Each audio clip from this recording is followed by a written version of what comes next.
अनुषंगिक येणारे प्रश्न यावर मार्गदर्शन करण्यासाठी राज्य मंडळाकडून तसेच विभागीय मंडळाकडून समुपदेशक नेमण्यात आलेले आहेत। ही सुविधा ऑनलाईन निकालाच्या दिवसापासून म्हणजे आजपासून पुढील 8 दिवस कार्यरत राहील। उच्च माध्यमिक प्रमाणपत्र परीक्षा उत्तीर्ण झालेल्या सर्व विद्यार्थ्यांना मंडळामार्फत पुढील शिक्षणासाठी शुभेच्छा। तसेच सदर परीक्षेत काही कारणास्तव यश प्राप्त करू न शकलेल्या विद्यार्थ्यांना पुढील आयुष्यासाठी सुद्धा शुभेच्छा देण्यात येत आहे। धन्यवाद।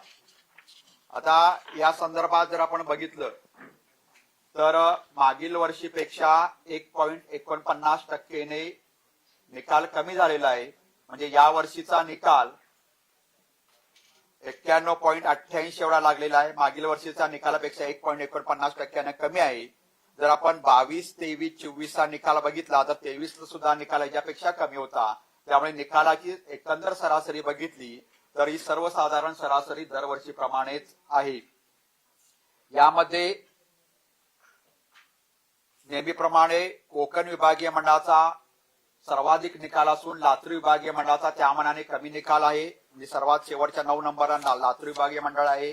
नेहमीप्रमाणे मुलींनी या निकालात बाजी मारली असून मुलांपेक्षा मुलींचा निकाल 5.07% ने अधिक आहे। याचबरोबर ज्या कॉपी केसेस आहेत किंवा विभागनिहाय तुम्हाला पाहिजे असेल तर क्रमांक सांगतो मी तुम्हाला। कोकणचा सर्वाधिक निकाल आहे 96.74%। 2 नंबरला कोल्हापूर विभाग आहे 93.64%। 3 नंबरला आहे मुंबई विभाग 92.93%। 4 नंबरला आमचा छत्रपती संभाजीनगर